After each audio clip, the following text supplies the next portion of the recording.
and welcome back to my channel. I'm Brianna.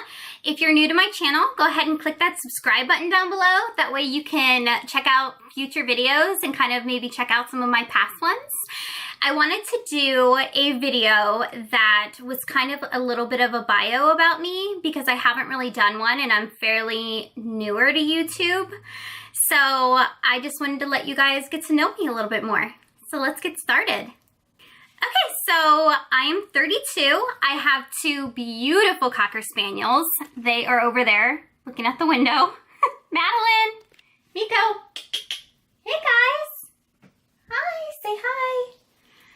They are my babies. So like I said, I'm 32. I grew up in a really, really small town in Ohio, kind of near Youngstown. It's out there in Amish country. My mom was a nurse and my dad was a boat mechanic, and it was a really fun childhood. We grew up on an old family farm, but we weren't really farmers. But we had all this land to play on and have adventures.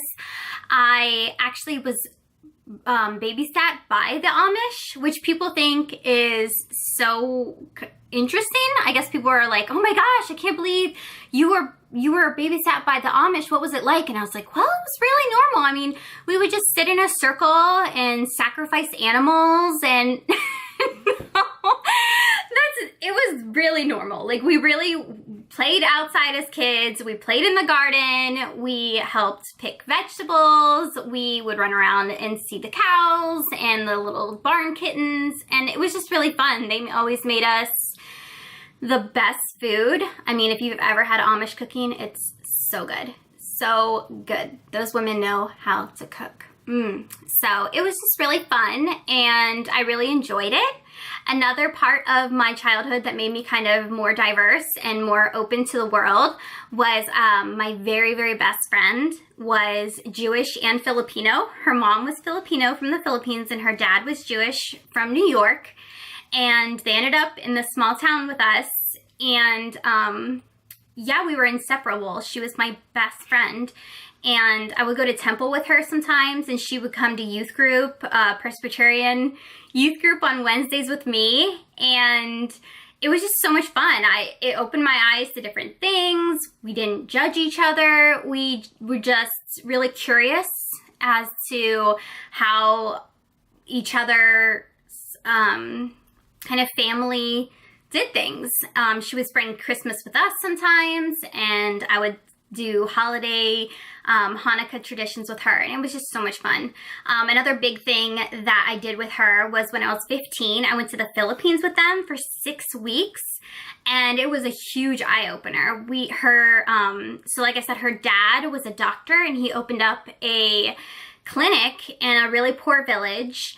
And we stayed there for 6 weeks as he helped people. And then her uncles took us around the Philippines, like to the volcanoes, the volcanic springs, and we went fishing. We were the only cement house like in the village. And it was really cool. I had a really, really fun time. Like I said, it really opened my eyes to the world. My mom and dad were all for it. My grandmother was terrified. She's like, oh my gosh, my granddaughter's going to the Philippines. People are gonna steal her, but nobody stole me. Her uncles kept us safe. But it was really fun. We always had an entourage everywhere we went because people hadn't seen a little blonde-haired, blue-eyed girl. They were like, oh my gosh. It was kind of weird for me because I was not used to that kind of attention. But it was really fun. So that was my childhood, and it was pretty normal. My parents did get divorced at 17. It was kind of one of those really ugly divorces. And so that didn't go really well, and I didn't really know what to do after high school then. And my dad called up the Air Force recruiter and got me into the Air Force. It was crazy. I was a cheerleader and I was into softball. I was athletic, but I never thought of going into the military. But I didn't really know what else I wanted to do at the time. And like I said, my parents were going through this ugly divorce. So I was like, no, okay, I'll try it. I have two siblings, a younger sister and a younger brother, so I was the oldest. My sister is 2.5, 3 years younger, and my brother is 4 years younger. And so I took off to the Air Force at 18, just 2.5 months after high school graduation. I went to basic training in San Antonio. That's a story all on its own, which I will be happy to share with you guys. And my first duty station was Dover, Delaware. And then I got sent to the Middle East 2 times, one to Iraq, one to Kuwait. And then I got stationed in England, which was so great. I loved it. I lived there for 5 years and I never got sick of it. England was so much fun. I lived about an hour outside of London, and I would go there all the time. It's really scary and sad, the recent attacks there, because I can't even imagine that happening. I was there all the time to think, and I walked on the London Bridge all the time. Like, that was a big tourist spot, and it's just crazy to think that these horrible acts are being done. It makes me sick. I don't understand what kind of people can do things like this. I really don't. But I absolutely love London. They also sent me to Iraq 2 more times. So after going to the Middle East 4 times, I got injured and had to get out of the military at 27 and a half. And I was like, now what am I going to do? I have no idea what to do. So I decided to talk to my mom, and I was like, Mom, what do I do? And she's like, well, you're always doing your hair and makeup. Why don't you go to cosmetology school? And I was like, that's a really good idea. So first I listened to Dad and went to the military, and then I listened to Mom and went to hair school, which I think turned out pretty good. I have fun.